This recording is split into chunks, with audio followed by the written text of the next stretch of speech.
Ancient History 206, Lesson 5. The lesson today is entitled Debunking the Stone Age Myth.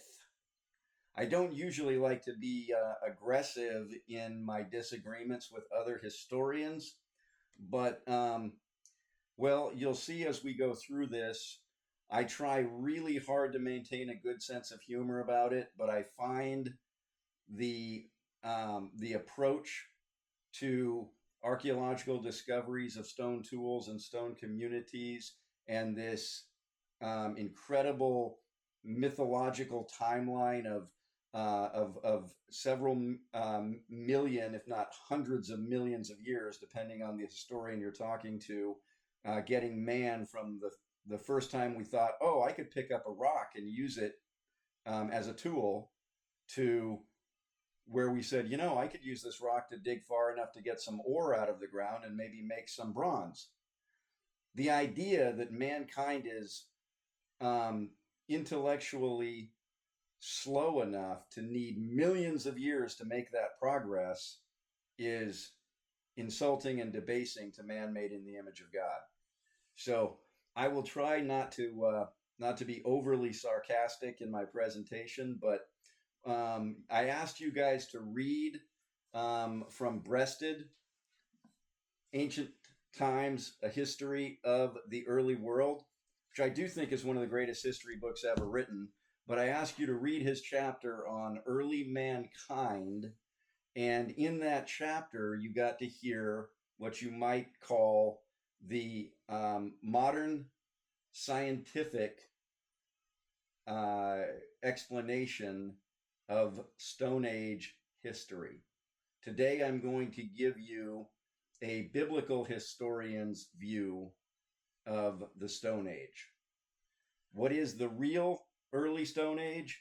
What is the real, good job, Gilbert, what is the real middle Stone Age? And what is the real late Stone Age? Okay, so that's what we're going to do today.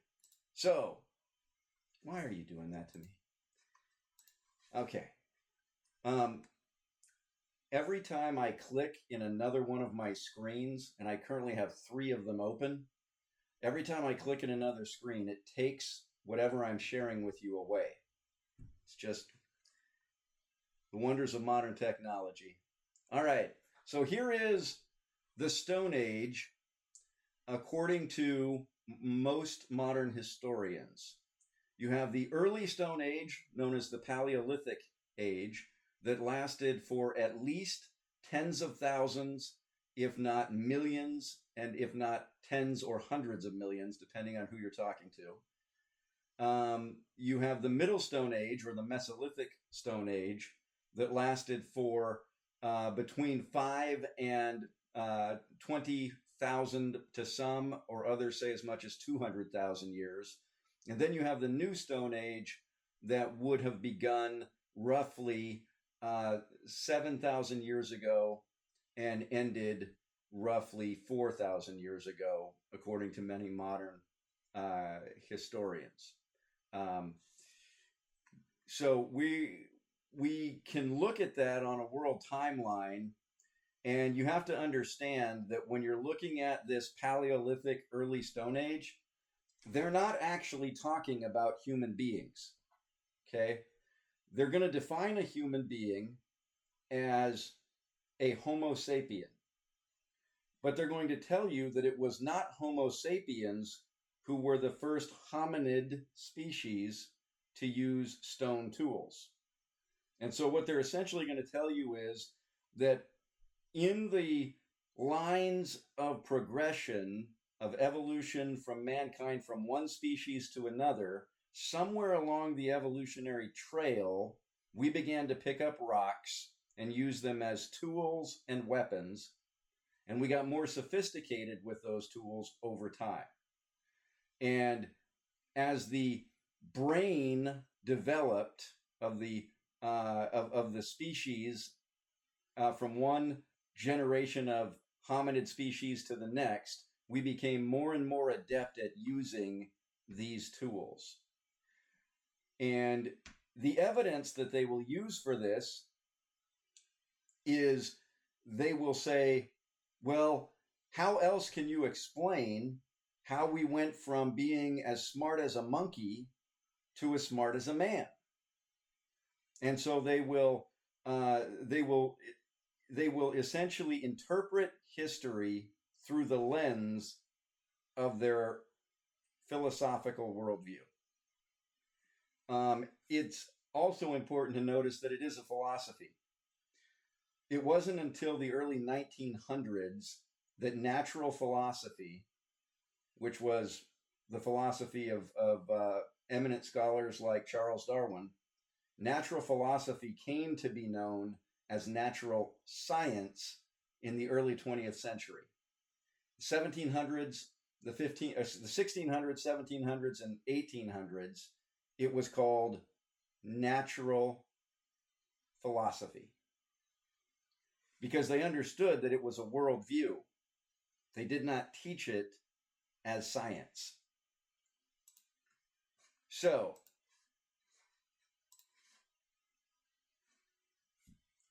the Stone Age is not history or science, but historical science fiction. That's my conclusion as a historian. Until a short time ago, it was supposed that human history was comparatively brief. Moreover, everyone, wait a minute, that is not the right word in there, but that's okay, we'll just go over it. Moreover, everyone took it for granted that the earlier period of man's past had left no surviving traces. An old letter written in London 200 years ago in 1714 tells how a certain apothecary discovered the bones of an elephant in a gravel pit near London and nearby the flint of a spear. Although this letter was soon afterward published, it was quickly forgotten. James Henry Breasted, 1917. How many of you recognize that quote?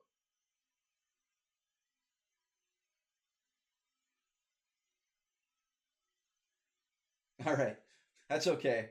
Um, the reason I ask is because this is the author of our history book. He's one of the most eminent historians of the 20th century. He is brilliant, and he is dead wrong about the Stone Age.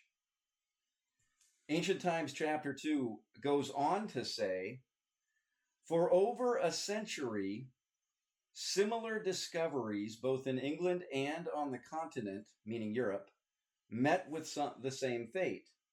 It wasn't until some 50 years ago, that would be the 1860s, after a century and a half, that the eyes of the scientific men were at last open to the fact of the enormously long sojourn of man upon the earth. James Henry Breasted, 1917. So, that's the story, and they're sticking to it. We suddenly started noticing that there were things like bronze spears buried beneath our feet, or stone spears buried beneath our feet in the 1860s. Actually, did you know that the ancient Greeks did archaeological digs in Mesopotamia during the time of the Greek occupation of the Middle East? They act as though mankind has always been stupid until the 1800s. Anyway, I promised to get off the soapbox. Okay, so that's the position. And yes, that is Barney Rubble, Betty Rubble, Fred Flintstone, and Wilma Flintstone. If you don't remember them from your childhood, you had a very bad childhood. All right. Welcome to the little town of Catalhoyuk. Could this be the city of Enoch? The Stone Age gets its name from the use of stone tools as opposed to bronze or iron being predominant as they were in each of those respective ages. So when we say the Stone Age, what we really mean is the time period where people seemed to use more stone tools than metal tools. When we say the Bronze Age, we don't mean iron didn't exist. We mean that bronze was the more readily available and therefore more used option for metal tools. Okay. When we talk about the Iron Age, that would be the time after the focus of man moved more from the Eastern world of the Middle East and Northeastern Africa, moreover to the European nations. And tin was not as readily available in those regions except in Britannia. So iron became more popular, okay, because it was more expensive to get enough tin to smelt the bronze. So when we talk about the Stone Age, that's how we're defining it. If we find a layer of the earth in a given area where there seems to be a lot of stone tools, then we say this is the Stone Age, okay? But here's what's interesting. This stone village is Katatoyik. Katatoyik, does anyone know where it is? You ever heard of it? Without having to Google it?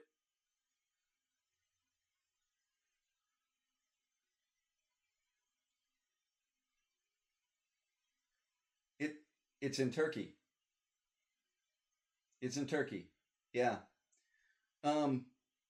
This is possibly the oldest archaeological site of a village or township of any kind that we, as far as we know, that we have found. Of course, honestly, it's educated guesswork to guess how old it is, right? So, could Göbekli Tepe be older? It's possible, but we think this is the oldest one. Could this be the city of Enoch? Could this be the city that Cain built and named after his son, Enoch?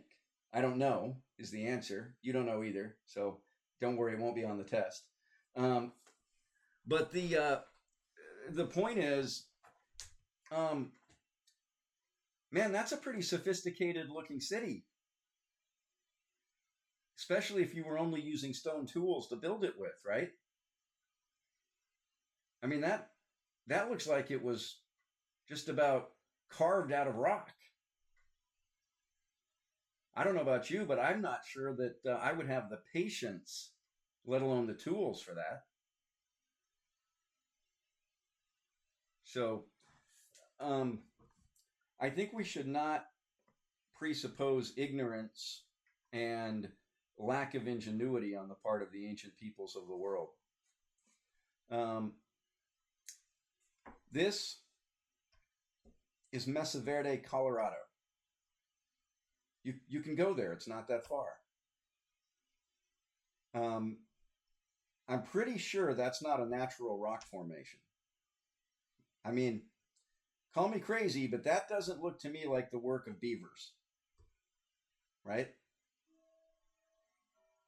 So the myth of the long Stone Age, lasting roughly 3.4 million years until around 3,000 to 4,000 years ago, sprang up in pseudoscientific circles in the days of Darwinian natural philosophy, becoming pop culture science.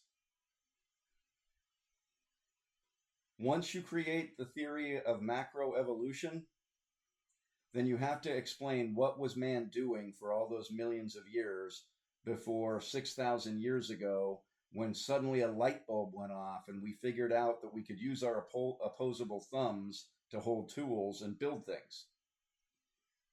And so the myth of the long Stone Age was born.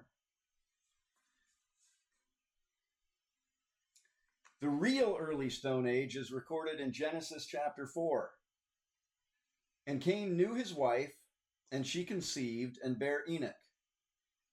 And he builded a city and called the name of the city after the name of his son, Enoch.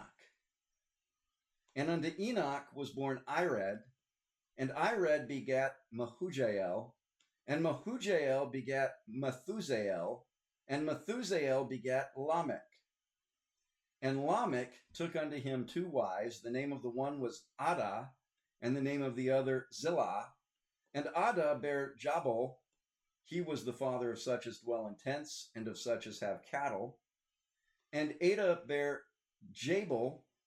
Get this. He was the father of such as dwell in tents. Before the flood, in the 7th generation, they were already moving outside of the caves and creating portable dwellings, and of such as have cattle. Because if you're going to keep cattle, you have to be able to move around to where the grazing areas are, right? And his brother's name was Jubal. He was the father of all such as handle the harp or stringed instruments and organ. We don't know exactly what he meant by organ, because Moses is recording something that happened before the flood. There's probably no Jubal's organs around for him to look at, but it's some kind of an instrument. Okay? Genesis 4:22. And Zillah, she also bare Tubal-Cain, an instructor of every artificer in brass and iron, and the sister of Tubal-Cain was Naamah. So two interesting things. One, why is Naamah mentioned?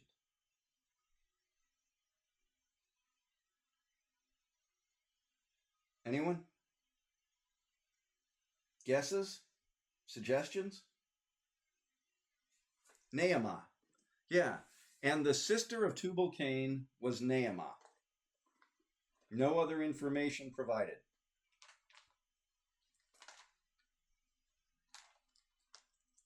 Really? I was hoping one of you know. I've been trying to figure it out for like 30 years. Sorry, Kevin. It's like all of a sudden at the end of Job, it says that he had 7 sons and 3 daughters, and it tells you the names of his daughters, but it doesn't say why. They're never mentioned again. And it doesn't mention the names of the sons, right? So apparently Lamech had 4 very famous children. Jabal was the first one to pitch a tent and keep cattle, but he wasn't the first, right? Because Abel had done that less than a century after the expulsion from Eden. So apparently he was just famous for having tents and keeping cattle. And it says he was the father of, so apparently his family became a ranching family. His brother was the musician, Jubal, and Zillah also bare Tubal-Cain, an instructor of every artificer in brass. Brass is what happens when you take tin and copper and you mix it to a rich content of heavy copper so that you get a beautiful brassy appearance. You use more tin, less brass, you get, or excuse me, more tin, less copper, you get bronze. Okay? Deeper color, but more durable. And iron. 7 generations after creation, early man was making things with iron and brass or bronze. So if Tubal-Cain is instructing people, then this had become a trade, right? He was essentially running a trade school, if you will. They were teaching people how to get the ore out of the ground and smelt it into tools. And this was 7 generations from Adam. I would suggest it is likely, since Adam lived for over 900 years, I think it was about 950 if my memory is right, that he was probably still alive at this time. Cain was probably still alive at this time. Abel was not, of course. Seth was probably still alive. he might have been around the same time as the other Enoch, who was a descendant of Seth, Enoch the prophet. There may have been as many as 5 to 10 centuries between the time of Adam and the time of Tubal-Cain, but it's also possible it was 300 or 400 or less. After all, how many years do you have to go back to find 7 generations? For me, I think it's the mid 1800s, maybe the early 1800s, right? It's like 8 or 9 generations ago, my family migrated across the Atlantic Ocean in the mid 1700s, probably after the Battle of Badenoch in Scotland, to do the colonies, and they arrived a generation prior to the American Revolutionary War. That's not that far back, right? I mean, in the grand scheme of history.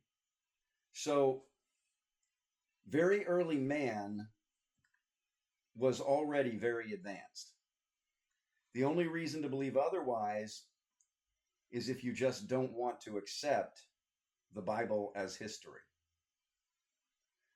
Catalhoyuk, beautiful little city, right? Even prior to the global flood, early mankind built cities and developed smelting copper and tin into bronze and brass and smelting iron. Even though stone tools and cave dwellings likely would have been used by Adam's descendants in the first centuries after creation, within 3 generations, cities were built and inhabited. Cain was the 2nd generation of man. He built a city and named it after his son. So Enoch was probably alive when he built it, which means in the 3rd generation of man, cities were being built. Gilbert, what do you think about that?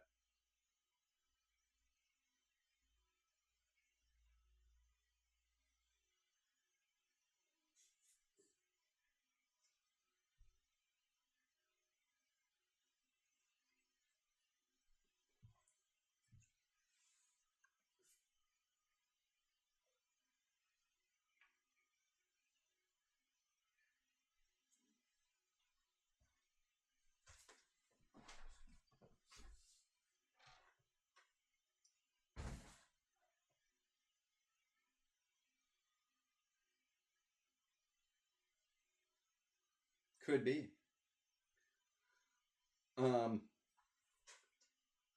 Yes.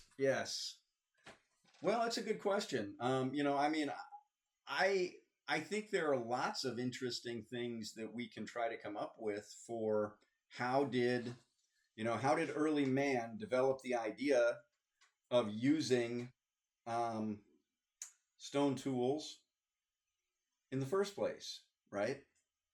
Well, to me, it seems like it's pretty obvious. Adam probably found a use for a rock in the garden, right?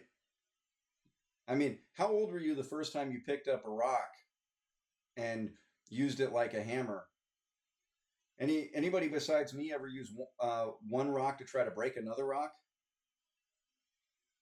Just yeah. See, so there is actually a potential answer to the Naama question. It's not really important to our lesson, but I'll share it with you just so you can have fun Googling it later and finding YouTube videos about it. According to the ancient Hebrew sources, Naamah was Noah's wife. So Tubal-Cain's sister was Noah's wife. Whether or not that's actually true, I don't know. The Book of Jubilees, which was written in the 2nd century BC, says her name was Emzerah. The Targum says it was Nealoth, which is close. So it's not as though we have certain record. There's no mention in the Bible, for example, of what her name was, but the ancient Hebrew tradition was that Naamah married Noah. So Do with that what you will, or do nothing with it. Um,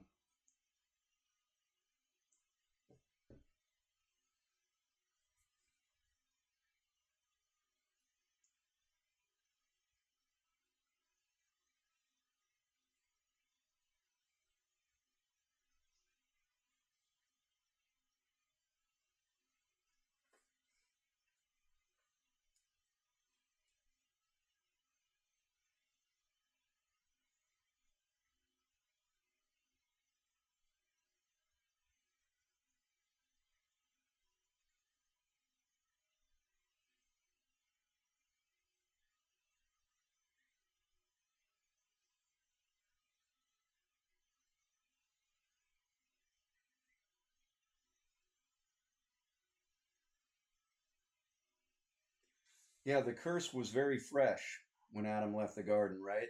The full effects and damage of the curse probably took thousands of years. In fact, I mean, my position is it's still getting worse, right? The ground is cursed and it's still getting worse. So, um,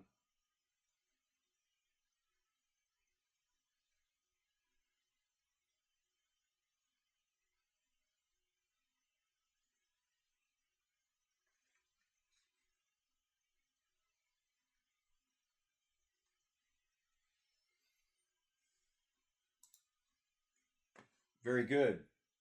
Um, sorry, I'm just checking the time. Go ahead.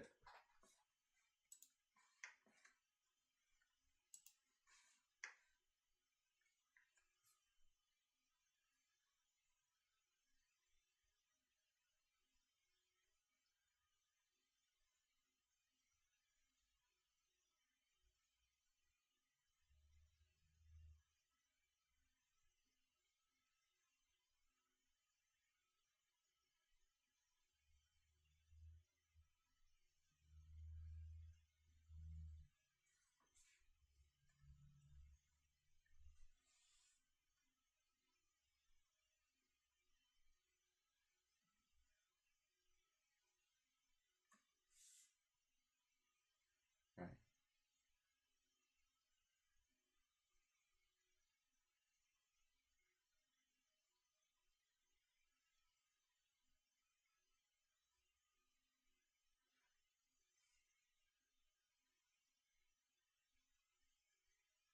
Hmm. Why did God tell Abraham that the children of Israel were going to have to wait 4 centuries to inherit the promised land? Anyone remember? Because the iniquity of the Amorites is not yet full. The curse of sin tends to become progressive, right? The more their sin, the deeper the curse.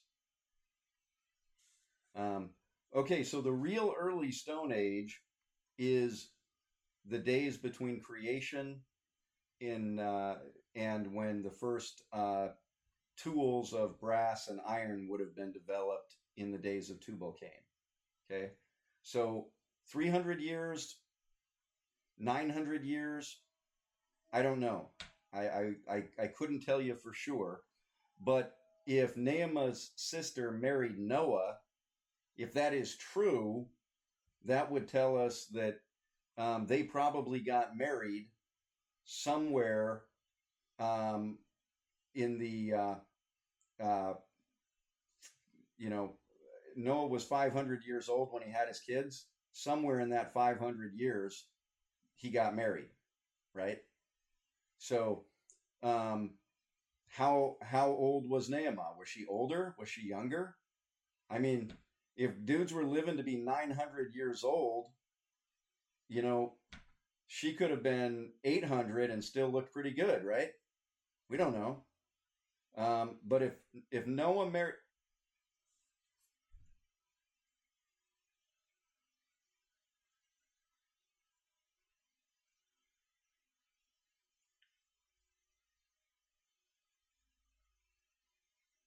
mm-hmm.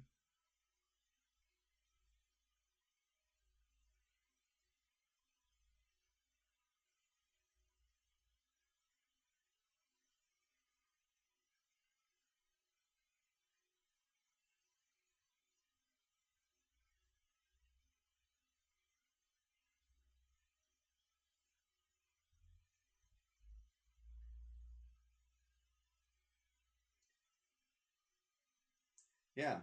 Seth was born 130 years after creation because Adam was 130 when Seth was born. So if Seth was born in the year 1:30 a.m. on a Monday, year of the world, that's the Hebrew calendar, in year 130 of the world, then um, it's very likely that the generations of Cain through Enoch that we read about in Genesis 4 before we get to Seth probably were all born, other than maybe Enoch, they were all born after Seth was in the world, and their families would have been parallel. It's also interesting that if the ancient Hebrew sources are correct, and Naamah was Noah's wife, then that theory about all the descendants of Cain died in the flood and only the descendants of Seth are in the world today would actually not be true, right? If Noah married the daughter of Tubal, or excuse me, the sister of Tubal Cain, if that's true, and we don't know that it is, that means we're all descended from Cain too. All of us, every single one of us is a descendant of Cain, right? Um, that's that's why some of those theories about the the reason why some races are better than others, and some go back to Cain and Abel, and some go back to the sons of Noah. It's like, do you realize, for, all of us are descended from both Cain and Seth, and by this point, with the migration patterns and the intermarrying and the mixing, there's probably not one person on the planet who is not a descendant of all three sons of Noah, right? If we're being honest, I mean, yeah, predominantly you see some different directions that they went and different places that they lived, but I mean, people have never stayed in one place very well, right? We're migratory by nature. So, um, all right, so that's the real early Stone Age. Let's pop up to the real Middle Stone Age. Okay. What do you think happened after the flood? I mean, maybe they brought drilling equipment onto the ark so they could hurry up and get some copper and tin and make some bronze. Or maybe after the flood, whatever tools they didn't have on the ark with them, they would have to construct.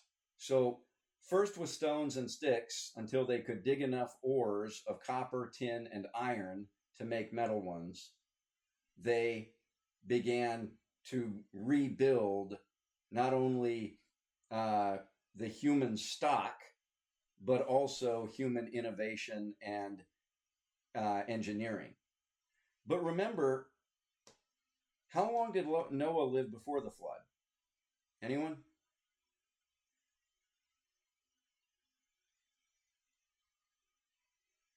600 years. Yeah, 600 years. In the 600 year of Noah, the Bible says he entered the ark. Okay? So if Noah was 600 when he got into the ark, how long did he live after the ark?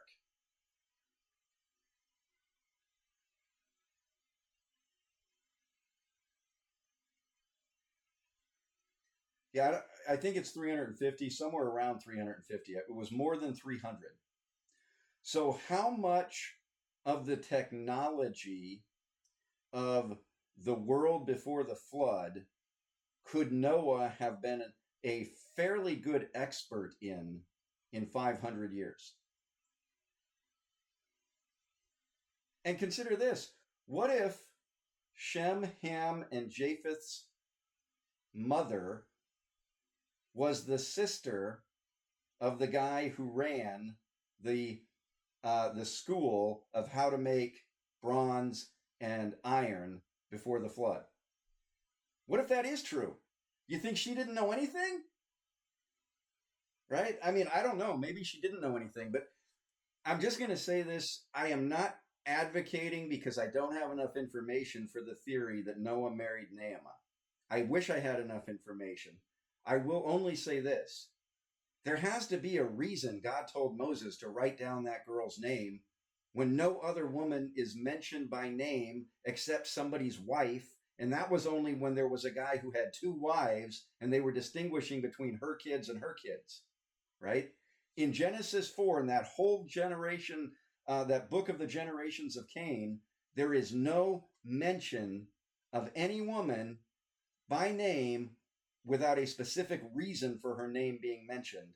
And you come to, by the way, Tubal-Cain had a sister, and her name was Naamah.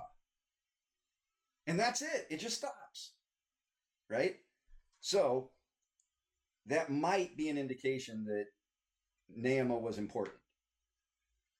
It's possible she might have been the one after the flood who said, come on, boys, let me show you how to dig and find some tin and some copper. We're going to make us some bronze. But for however many years, 5 years, 10 years, 100 years, 200 years, 300 years, after the flood, there would have been a Stone Age while they were getting the materials to begin the Bronze Age. But it didn't last very long because, by the time the Sumerian kings were using cuneiform, they already were in the Bronze Age, right? And that is thought to be 3600 BC by the historical community. So the real Middle Stone Age is after the flood. What about the real Late Stone Age? It never ended. Since the mass migration following the Tower of Babel, wherever man's tribes and families have gone to, the earliest settlers would have survived as hunter-gatherers using the most readily available materials to make tools and weapons with stone. Because what are the two most readily available materials to use for tools anywhere in the world? Wood and stone. If you're caught up on the reading, Gilbert, you'll get caught up this week, I'm sure. You're going to read in chapter 2 about the people of Tasmania. When we discovered the people of Tasmania, they didn't have clothes on. They never bothered to make clothes. They were just running around naked. They didn't plant crops. They had enough readily available food sources that they were hunter-gatherers. This is in the 1800s, right? They had lived on this island for however long, and they never needed to plant a garden. They never needed to raise livestock because hunting and gathering had always supplied their needs. They were living in very basic, primitive conditions, in caves, in small huts, just basically living the beach life, right? Aside from the being naked and all the different elements and weather and night and whatever, I mean, it actually sounds all right, If I could get all my physical needs met without having to, plow the ground and plant and wait for the harvest, and I mean, why would you do those things if you didn't need to survive, right? So the real late Stone Age never really ended until close to the modern era. And even in that sense, it didn't really end because somewhere in the world, there's still somebody using a rock to pound in a wooden peg to hold their lean-to together, right? Let's look at some examples. The ruins and artifacts of cave dwelling, stone tool using, stone weapon wielding men found all over the world belong to various periods of known history. Man has always used rocks. For example, stop it.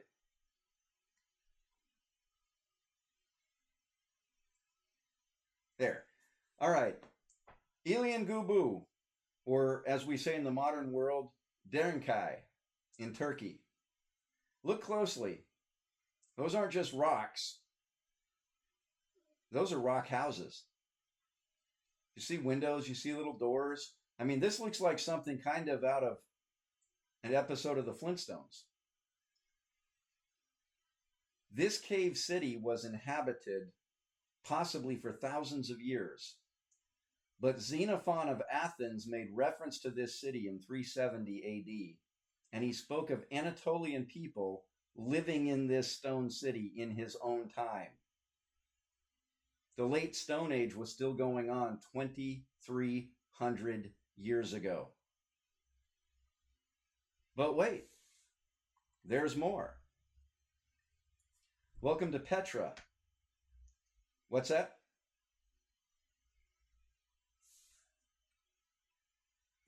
Oh, AD, you're correct. I'm sorry. I had my brain still set back in the Bronze Age. 370 AD. So yeah, about less than 1,700 years ago. Okay, welcome to Petra in Jordan. Why does this ancient Edomite city, built by the children of anyone? Who are the Edomites? Esau's children. Why does this ancient Edomite city have a Greek name? Because it was occupied from the 12th century when the Edomites carved it, BC, until an earthquake closed it in 551 AD. So for more than 17 centuries, until 551 AD, you're still in the period of history called classical antiquity, right? The end of the Roman era. This earthquake closed it. People were living in the caves in a city until 551 AD in Petra. That's interesting. So from Petra in Jordan, let's go to India. Since the 1860s, archaeological sites have been found around the world of cities and dwellings carved out of rock and built into natural caverns. These often housed tens of thousands of people living in an urban community. Let's see. Okay, yeah, we still got about 25 minutes. We're fine. Since the 1860s, archaeological sites have been found around the world of cities and dwellings carved out of rock and built into cities, dwellings, natural caverns, people living in them, often housing tens of thousands of people living in an urban community. But ancient man was just stupid, right?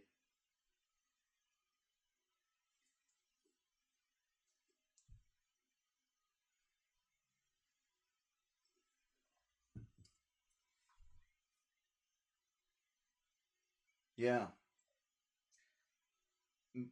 I mean, it's kind of jumping ahead a few weeks from a historical perspective, but would you like to know who the Anunnaki really are? The Okay. Well, you ruined it. So much for my talk about Nibiru.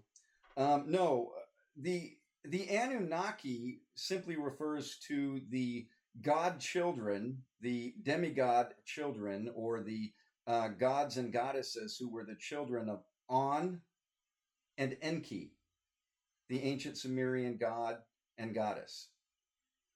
So you know how in Greek mythology you have Zeus, and Zeus has all the little gods, and in Roman mythology it's Jupiter, and Jupiter is the father of all the little gods. By the way, the name Jupiter is probably derived from Japheth. It probably started with ancestor worship. That's another thing that comes from the studies of linguistics in the Tower of Babel. But the Anunnaki were essentially the original version of what became the Greek gods, the Roman gods, the Norse gods, the Chinese gods, the ancient Indian gods. Essentially, it all comes back to this ancient Sumerian, Mesopotamian worship of On and Enki, and the Anunnaki are simply the children or offspring of the gods. Egyptian is under there too.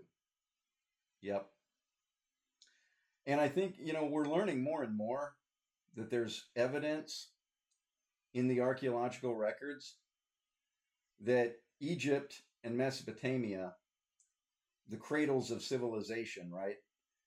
That they both started out monotheistic. So when Susan, my illustrious colleague, Susan Bauer, whom I've never met and who doesn't know who I am, speaks of Abraham in this book in a chapter titled The First Monotheist, it's not only not true, it's not even historical, because now the archaeology is showing that there were monotheists in the very early dawn of human civilization. By the way, the first monotheist, other than God himself, was Adam. Right? So, this leads me to a quote from my favorite historian, the eminent scholar Letitia M. Cummings, coined this phrase. That's my wife. One of her master's degrees is in history. She coined this phrase, chronological snobbery.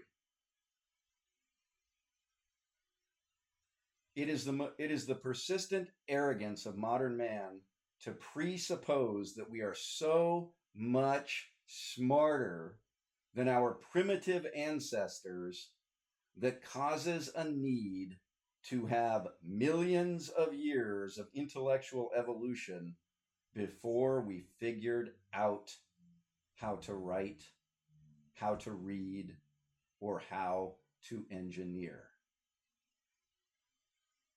It is possible, as we've spoken about before, that writing may have existed before the flood. We don't know how they wrote, what they used for writing materials.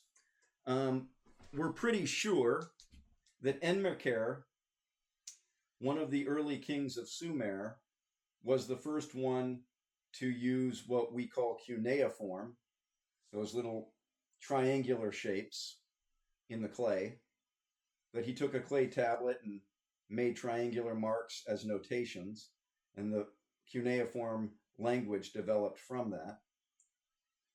We have a pretty good idea of when hieroglyphs began to be used in Egypt. And though we're not entirely sure who started the Arabic alphabet and Arabic script, we're fairly certain it is the oldest form of writing from which all modern writing has developed. But we don't know if there was writing before the flood.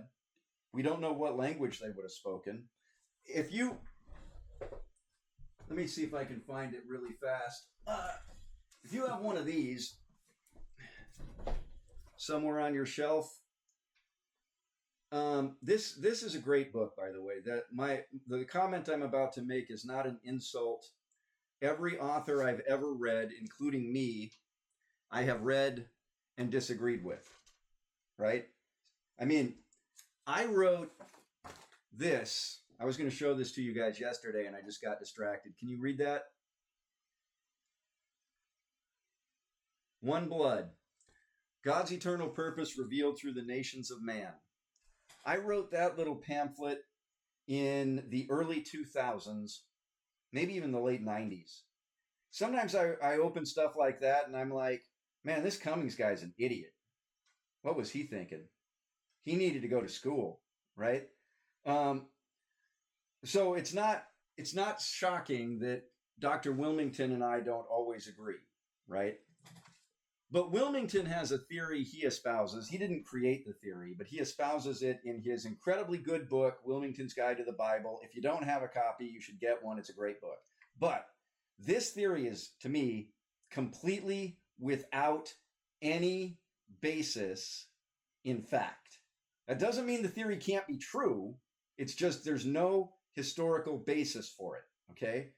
His theory is the original language of man was Hebrew, and Adam spoke Hebrew, everyone before the flood spoke Hebrew, and after the flood, everyone spoke Hebrew until the Tower of Babel.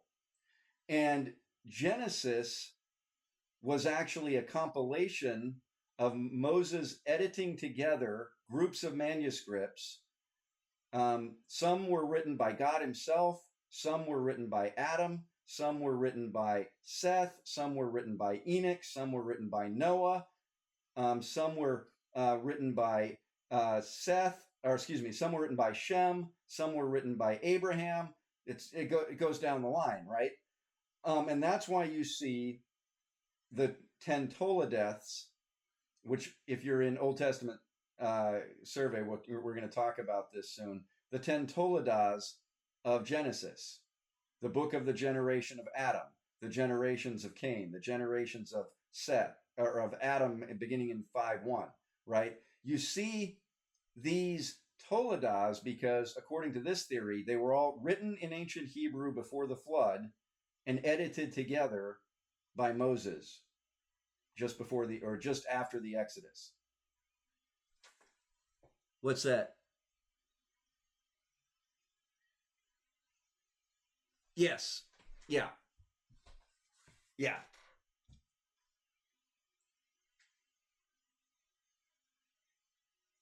Yeah.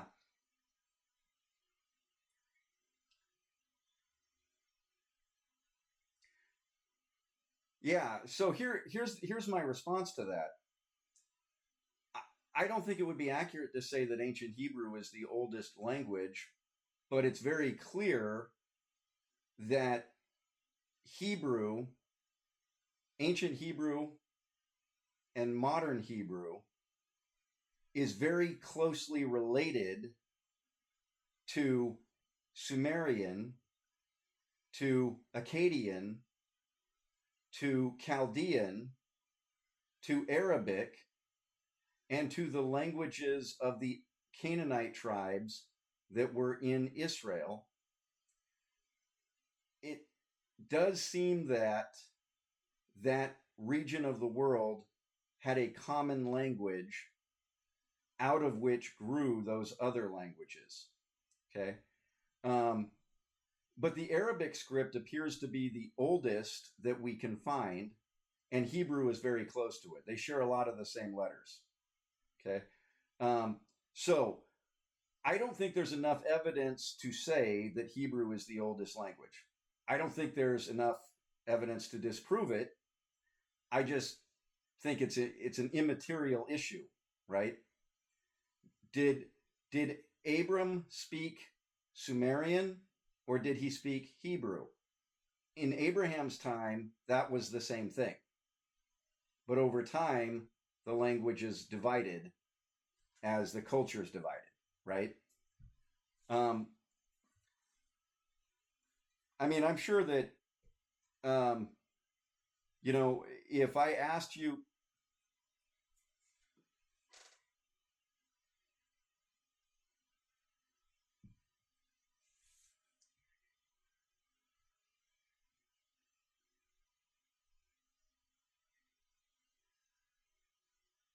Agreed.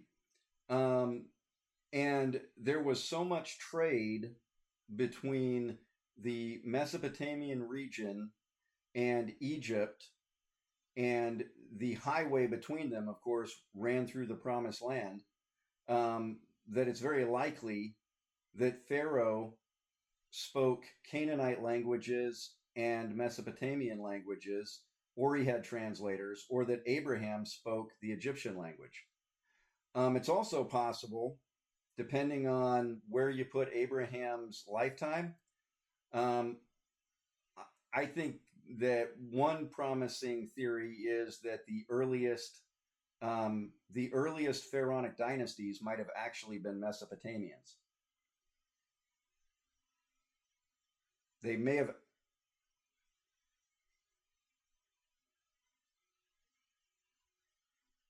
Mhm.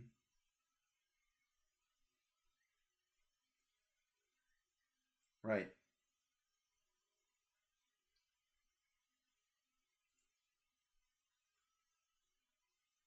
Yeah, we apparently lost Gilbert, but yes, we don't know if the handmaid spoke the language of Abraham and Sarah, or if Abraham and Sarah spoke Egyptian, or both. Right. I think it's interesting though that we may actually not realize as Americans being multilingual is actually common everywhere else in the world. Right. Americans are kind of culturally arrogant, somewhat snobbish, and a little bit lazy. So, we assume that being able to speak English is a sign of intelligence. Um, Many people in the world speak multiple languages, right? Um, Languages also just tend to grow and change over time. That's my biggest problem with the ancient Hebrew as the original language theory. Think back 1,000 years in your own ancestral history. Where would your family be living, and what language would they be speaking 1,000 years ago? Mine would probably 1,000 years ago be living either in uh, the Norman area of what we call today France, or in the northern British area that we call Scotland. And at that time, 1,000 years ago, my family would have been speaking either a Gaelic language or a Celtic language. I wouldn't understand 90% of the words that they said. If you dropped me in the time of Beowulf and asked me to understand the Scottish translation of Beowulf in Gaelic, I couldn't have. Um, I mean, we struggle to read Geoffrey Chaucer and William Shakespeare today, right? We're graduating kids from high school who can't read the King James Version of the Bible. And when I was in school, they said it had an eighth grade reading level. Now they say it's like college junior. It's it's it's interesting how languages grow and change and develop over time. So, to me, the idea that everyone from before the flood, all the way back to Adam, all the way up to the time of Abraham, all the way to the time of Moses, maintained a perfectly pure Hebrew language doesn't make a lot of sense, because even if there was only one language, languages grow and develop and change over time. That's just the nature of language, right? So, that said,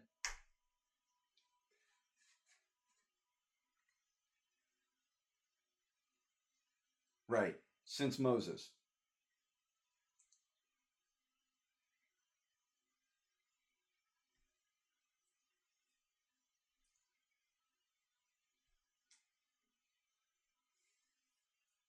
Mm-hmm.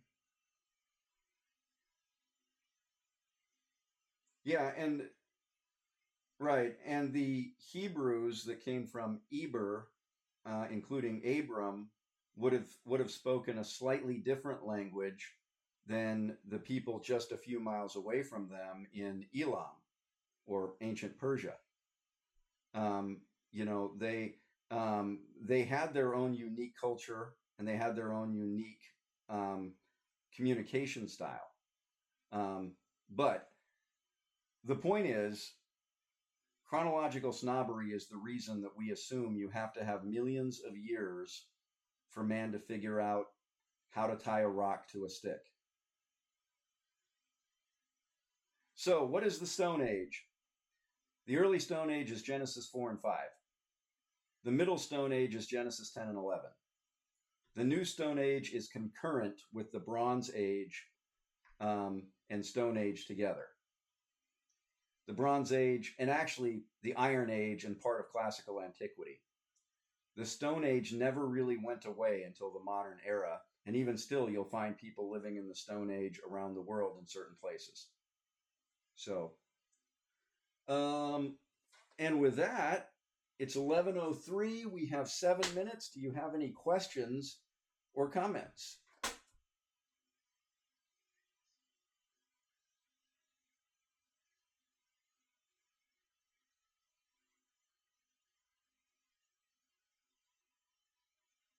Mm-hmm.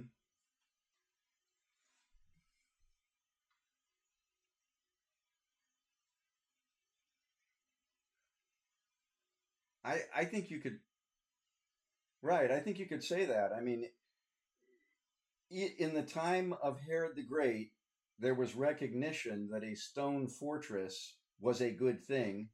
He didn't build a castle by moving stone, he simply hewed a military retreat, a fortress, out of rock. Um, so, yes, I think that's an example of using stone technology in a much more recent time than what many historians call the Stone Age.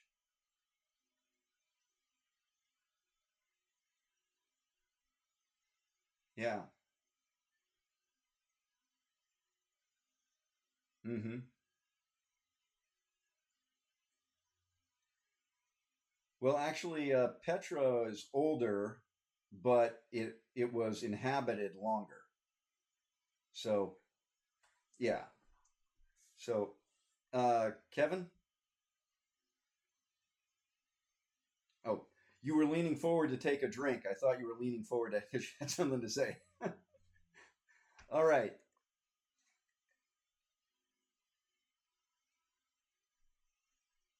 Okay. Well, I'm happy to try to unconfuse you. All right. Gilbert, got any final thoughts for us?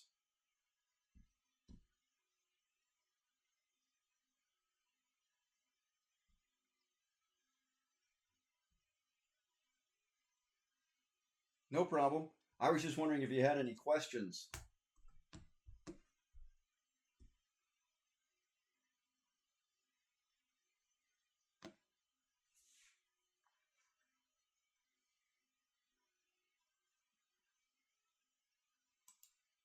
Much appreciated. All right, guys, then I'm going to go ahead and stop the